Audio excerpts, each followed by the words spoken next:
Баршаңа қайырлы күн, құрметті 5 сынып оқушылары. Бүгін сендермен Excel кітабы бойынша 11 және 12 беттегі барлық тапсырмаларды бірге орындайтын боламыз. Видео басталмас бұрын міндетті түрде арнаға тіркеліп, қоңыраушаны басып қой, достарыңмен бөлісуді ұмытпа. Vocabulary 1A. Furniture and appliances. Жиһаз және тұрмыстық техникалар жайлы тақырып.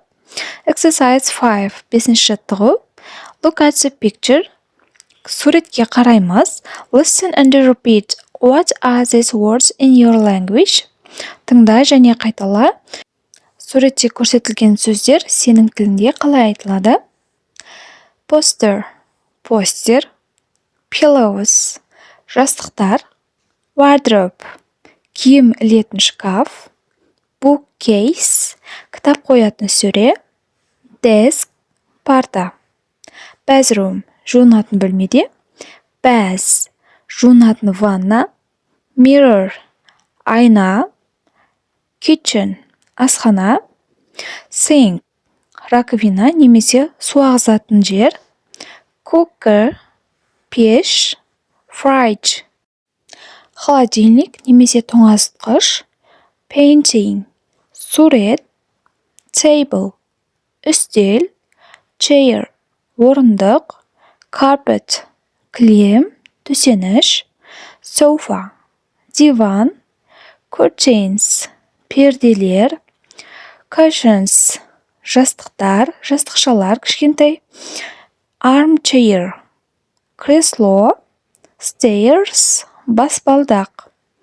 Келесі жаттығуға көшеміз. Exercise 6, 6 жаттығу. Look at the picture in exercise 5 for a minute. Close your books. Group the words in the picture under these headings. Compare with your partner. 5 жаттығудағы суретке 1 минут қарайсың және кітапты жап деген. Сосын төменде берілген тақырыпшаларға қатысты сөздерді топқа бөліп жазасыңдар. Сосын жаныңдағы серігіңмен бірге салыстырып көр дейді. Біріншісі bedroom, жатын бөлмеге. Pillows, жастықтарды. Poster, постер. Bookcase, кітап қоятын сөре. Wardrobe, киім ілетін шкаф. Desk, парта. Осыларды жатқызамыз. Келесі living room, қонақ бөлмеге. Sofa, диван. Cushions, кішкене жастықшалар. Armchair, кресло. Painting, сурет. Осыларды жатқызамыз. Келесі bathroom, жуынатын бөлмеге. Bath and mirror, ванна және айна. Kitchen, асхана. Fridge, тоңазытқыш. Cooker, пеш. Sink, су ағызатын. Chair, орындық. Table, үстел.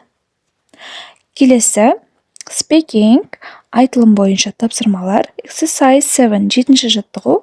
Look at the rooms in the picture. What is there in each room? Tell the class. Суретке қара және әр бөлмеде қандай заттар бар екенін жазып шық деген. Төменде үлгіге қараймыз. Сол сияқты етіп жазып шығамыз. Біріншісі There are pillows in the bedroom. Жатын бөлмесінде жастықтар бар. There is a cooker in the kitchen. Асханада пеш бар. There is a mirror in the bedroom. Жуынатын бөлмеде айна бар. There is a bookcase in the bedroom. Жатын бөлмеде кітап қоятын сөре бар. There is a fridge in the kitchen. Асханада тоңазытқыш бар.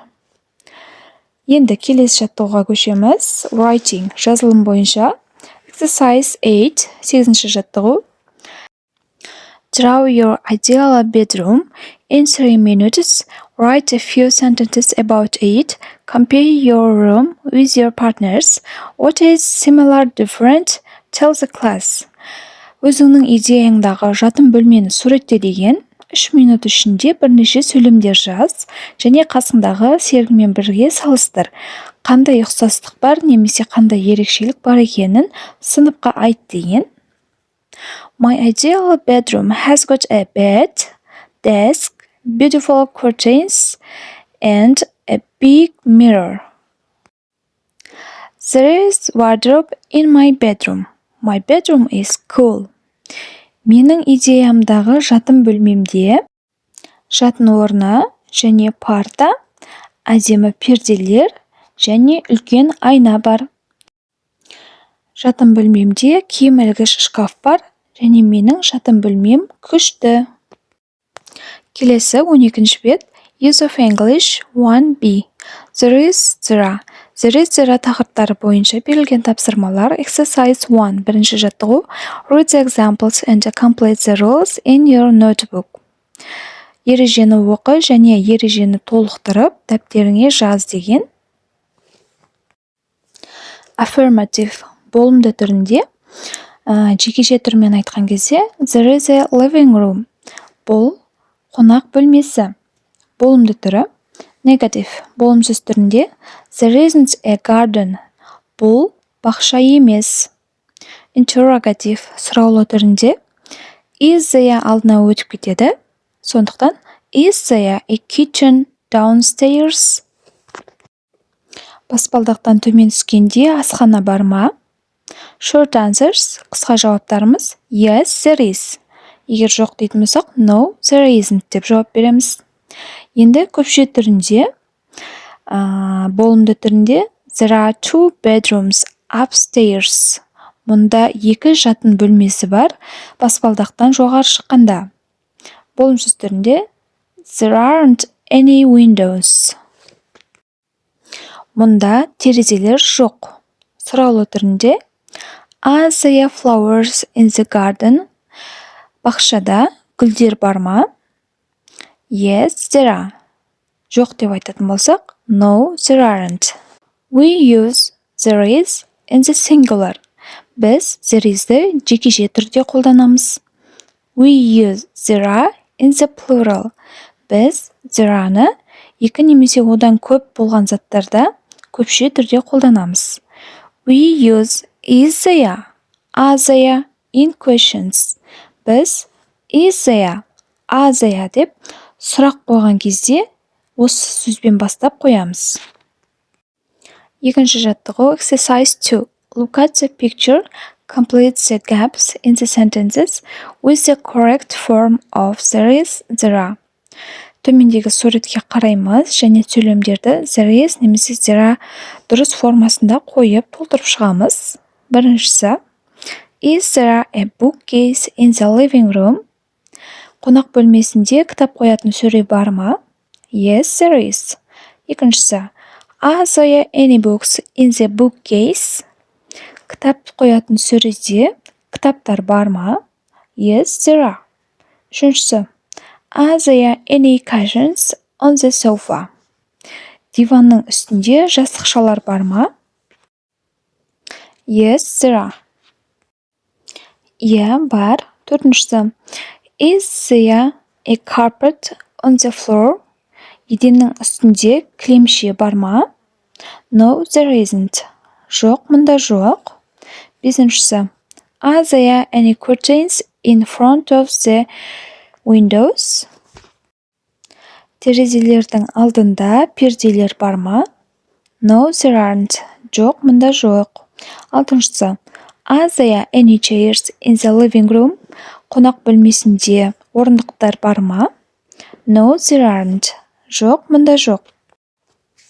Келесі. Exercise 3. Үшінші жаттығу. Fill in there is, there isn't, there are, there aren't to make the sentences true for you. Tell your partner. There is, there isn't, there are, there aren't'ті қолдана отырып, сен үшін дұрыс сөйлемдерді толықтырып жаз деген және оны серігіңе айтып бер деген. In my bedroom. Менің жатын бөлмем деп тұр. Бұл жерде сөйлемдер берілген. Сен оны ары қарай өзіңнің жатын бөлмеңде осындай зат бар немесе жоқ екенін there is, there are'ны қолдана отырып жазуың керек. Мысалы, біріншісі. There is a bed. Мұнда жатын орын бар. Екіншісі. There is a carpet. Мұнда кілемше бар. Үшіншісі. There aren't 3 chairs. Мұнда 3 орындықтар жоқ. Ал егер сенің бөлмеңде, жатын бөлмеңде 3 отыратын орындық болса, there are 3 chairs деп айтсаң болады. менің бөлмемде болмағандықтан мен there aren't 3 chairs деп жаздым. Төртіншісі, there is a bookcase. Мұнда кітап қоятын сөре бар. Бесіншісі, there aren't 2 windows. Мұнда 2 терезелер жоқ. Алтыншысы, there is a desk. Мұнда парта бар. Жетіншісі, there aren't 2 wardrobes. Мұнда 2 киім ілгіш шкафтар жоқ. Сегізіншісі, there aren't 2 posters. Мұнда 2 постер жоқ. Келесі тақырыбымыз A, N, some, any. Exercise 4. Төртінші жаттығу. Read the examples and complete the rules. Үлгіні оқы және ережені толтыр деген. Are they the same in your language? Бұлар сенің тіліңде де осындай бірдей ма? There is a sofa. Бұл диван. There is an armchair. Бұл кресло. There are some chairs. Мұнда бірнеше орындықтар бар.